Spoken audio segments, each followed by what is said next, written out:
After winning Game 3 with the black pieces, Magnus Carlsen, the reigning world champion, took control of the 2016 World Chess Championship match. He moved into Game 4 of the tiebreaks with the white pieces, putting Sergei Karjakin on tilt.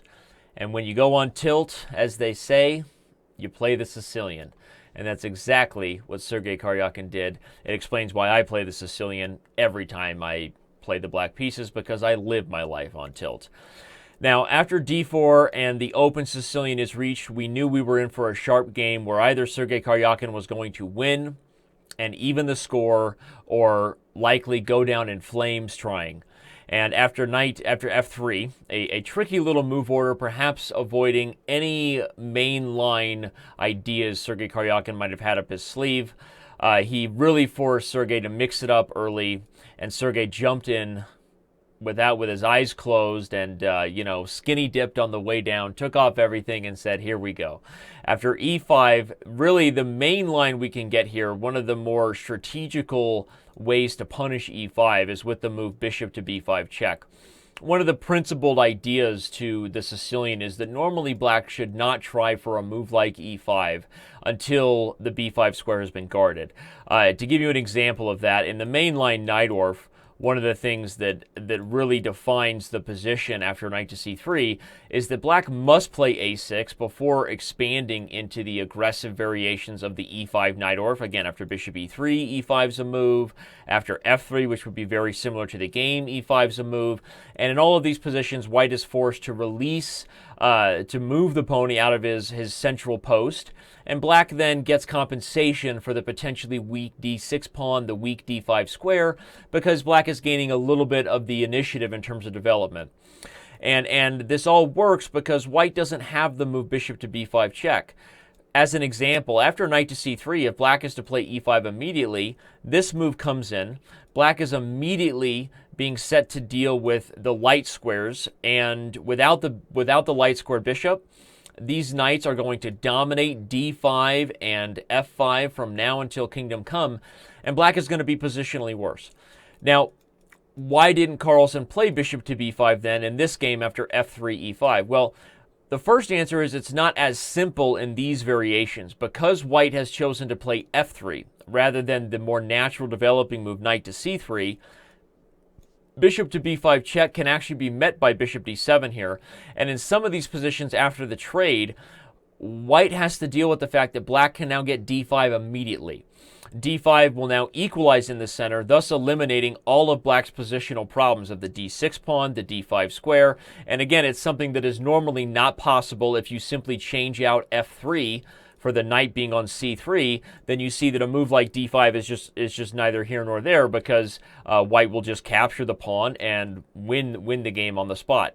So this is a little bit of a basic description of the first stage of the game, but as you know, I like to establish an every move explained kind of approach in my videos, so that as we get to the complex stuff, you really do feel like you have a good grasp of what's going on. So, in summary, why is black able to break this normal positional dogma in a Sicilian, which is that you cannot play e5 before you stop bishop b5 check? He can do so because Carlsen first varied with a sideline with the move f3, and there is no knight on c3 preventing the d5 positional strike that equalizes. So there you go.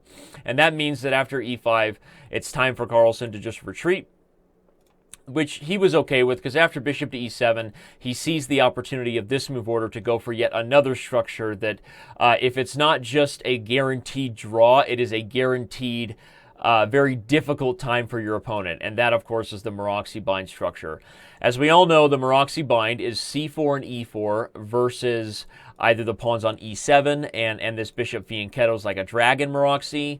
Sometimes the pawn is on e6, and then we have like a hedgehog Maroczy where black will play for b6 and bishop e7. Those positions can occur in Queen's Indians, in different one knight f3 ready systems. So there are different ways for black to play them against the Maroczy, and it's not to say that any of those scenarios black is just losing, but it is always a very tough and slow game for black. It takes a very long time, and it takes a lot of very accurate, disciplined play to be able to play the black side against a Maroczy when your opponent just has more space. They have 2 pawns in the center that you do not. They have complete control over this certain color complex, like we saw Carlsen do in the game 3, where he got a complete control over the dark square complex and eventually won that game as black. Here, it's very difficult, and if black cannot organize the strikes of either b5 to undermine this, d5 to undermine it, or get a lot of pressure against the c4 pawn with moves like bishop e6, knight c6 to a5, the rook comes to c8, black needs a lot of time to really fight for equality in these Maroczy bind centers. And so the tone is really being set early in this game by Magnus Carlsen that he is going to make black's life difficult if he ever expects to mix it up, because black has to win this game in order to tie it. If Magnus even gets a draw, he retains his title as the world chess champion. So a5 is played. Karjakin is just all in at this point. He's going to play the aggressive variations of the black side of the Maroczy. One of the main ideas behind this early a-pawn advance is what you see here. There are many positions in the Maroczy where this queen lands on a5, and you put a rook on c8 after the bishop comes to e6, and you look for pressure. But whenever the pawn is on a7, you have tactical issues. Sometimes it's that the queen is undefended because the rook isn't guarding her, and so once the white queen comes to d2, there's discovered attacks. Sometimes it's just that even if you get the pressure on the c-file, you don't have anywhere to go beyond that because, again, you don't have enough space to compete with white on the queen side. The disadvantage for Karjakin, even though he just gained those 2 advantages I described, the queen is defended, he has more space, is that he just wasted 2 moves with the pawn rather than moves that get the other pieces developed. And so Carlsen just takes a very simple, I'm going to consolidate, put every piece on their most natural square, and here comes the rook to b1, which is exactly the way you play a textbook Maroczy. We have threats of b4, and even if you en passant, then we'll just renew the threat of b4, and we are going to slowly start to push your pieces back from the first player's perspective in this type of Maroczy. And I really don't know how else to describe it because besides that's exactly what happened here. This is the kind of position that black is normally... If black is in a game where a draw is okay, which, by the way, most of the time when these top grandmasters play is exactly the kind of game that black is in, right? Let's be honest, hashtag Anish Giri. Just kidding, Giri. We all know everyone loves to draw. No, but I mean, if black is normally in a position where equality is not the end of the world and he can just sit tight, one of the advantages to this structure for black is that for all of its lack of space, for all the control white has that I described, black has no long-term positional weaknesses. And so you can play the black side of these positions if you have a very patient mindset, and in some cases you're willing for the half-point result. But for this structure to be reached in a must-win situation for Sergei Karjakin, the challenger, you knew the Russian was in for a big-time struggle in this game.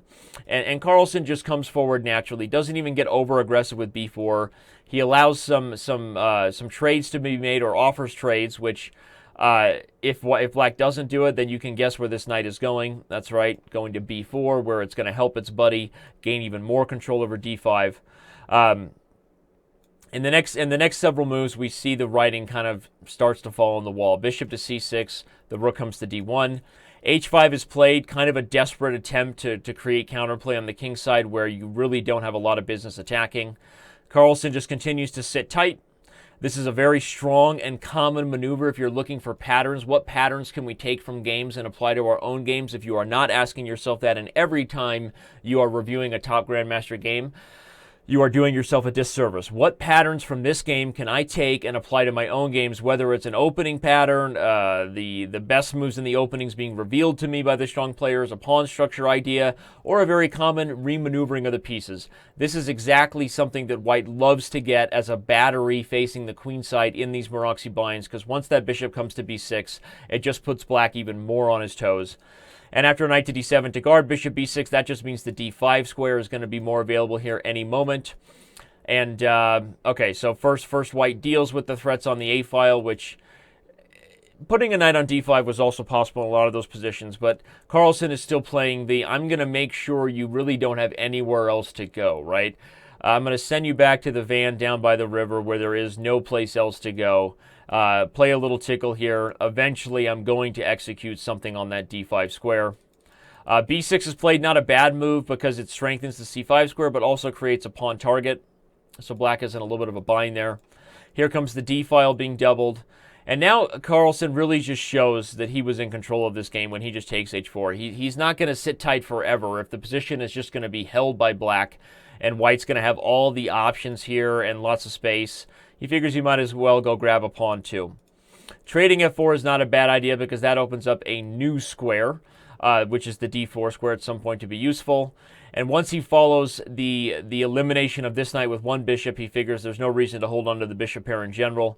Makes another trade just so he can come back to executing tactics against this d5 square. As we said, it was going to happen, although in the move order that was played, it didn't need to happen because Carlsen was able to execute immediate tactics. With the move knight to b5, he's either just going to win the d6 pawn outright, or he's going to give Karjakin the opportunity to go for something even more crazy, which is to sacrifice the exchange. Karjakin is on tilt here. I mean, again, a lot of moves here are doing good for white, but if he just sits on the position, Carlsen would have the pleasant choice of just sitting on it himself, moves like just continuing to dominate the light squares and leave black with not a lot of choices, or consider just going and gobbling up the d6 pawn because after that falls, likely the b6 pawn falls too. Any of those would have been playable. But Karjakin decided, well, might as well risk it if I'm ever going to taste that biscuit or at least smell it in the oven from Carlsen's house. And I'm going to go sack the exchange. That's what he did here, but the rest, as they say, was a matter of technique. You can't really blame the Russian for getting in this completely lost position, given the match scenario he was facing. But still, the Sicilian just didn't quite get the kind of Sicilian you want. It didn't get a lot of tension. To be honest, if I was to provide one last piece of sort of opening preparation feedback for Karjakin, I'm not really the kind of player who can give him criticism. I would say that I don't think the e5 approach is, even against e6, it's not the most flexible way to play a position where you can maybe try to get some tactics later on. Usually, the mainline Najdorf with the e6 variations, things that allow for the position to change and take a different nature and under a lot of different circumstances. That would have been my choice if I was in a must-win scenario where I have to play for something that's dynamic and tricky. I don't feel like allowing this closed structure, the very fixed Maroczy bind position where white's going to own the light squares, is really ever the ideal way to play a must-win situation as black. But is there ever really an ideal way to play a must-win situation as black against the most accurate chess player of all time in Magnus Carlsen? Probably not. So again, that's why I said it's feedback, not criticism. But here we go. The exchange is won, and after that falls, white continues to own the light squares, and black just runs out of time. We get more opportunities for black created if he can get the queen in here and maybe get the rook involved because the white king is a little open. The problem is in order to get into a scenario like that, you're probably risking even more than you're going after. And after rook a2 check, queen f2, along with my foreshadowing comment that you're probably risking more than you're going after, I'm going to give you a chance to find what may have been one of the sexiest ways to ever end a World Chess Championship in history, if you ask me. Of course, those of you who are just looking at the engine above me have already seen it, but I'm not going to go with bishop f8. I'm going to go with what Karjakin did and show you the nicest move to finish the game that Carlsen played, which was queen to h6, and the challenger immediately resigned. If king takes h6, we have Czekalina La Shlamba. And if g takes h6, we sing La La La Bamba. And just like that, the World Chess Championship was won, which puts us in a position to do a quick recap of what happened in the tiebreak. We saw both of the first two games drawn. Probably game two was already a sign of things to come. But psychologically, despite facing the black pieces, Magnus Carlsen was not going to let that deter him from being aggressive. He won what I believe was the game of the match. That's the third game video. If you haven't watched my analysis to game three and the epic attack that he launched in a very King's Indian style, you have to go back and watch that video of game three. So probably that was really the defining moment of the match, him winning that game as black. Game four was the game you just saw here. Not really the ideal scenario for the challenger to have a must-win game as black, but hey, that's what she wrote. That's the storyline, and with it we have a world champion once again. Magnus Carlsen defends his title for the third time against the second different opponent. The first two matches coming against Vichy Anand, as we know. And we say adieu. We wish you well. We thank you for following all of our coverage on Chess.com. We give a congratulations to all of the chess websites and companies that invested so much time and resources into covering this match. From the official broadcast team, the wonderful job that Judah Polgar did, the organizational efforts by Aegon and FIDE. I think they impressed some people with the way that it came together, despite the horrible bugs on their board. So I believe they deserve a congratulations. Chess24 deserves a huge congratulations. Their website had so many viewers during the live show that it crashed. Just phenomenal work by everybody providing commentary over at Chess24. Just top-notch stuff. Everybody else, I mean, ChessBase had coverage, ChessBomb. Every website that puts in so much time and effort to put in resources to covering these sort of flagship events for the chess community, it just deserves a huge thumbs up, and so I congratulate all of them. I congratulate Magnus Carlsen, and I hope that everybody enjoyed Chess.com's coverage. No live coverage, but providing as many video breakdowns, educational tips, and highlights, which is really our kind of format, the bread and butter, and the way we like to deliver content anyway. I hope you enjoyed it. Hope you had fun. Please subscribe to our channel, share these videos, and look for more from us coming up in the very near future as Chess.com rolls out even more of its own events and its own big-time championships. So peace out, everybody. Thanks for watching. Thanks for tuning in, and had fun covering the 2016 World Chess Championship.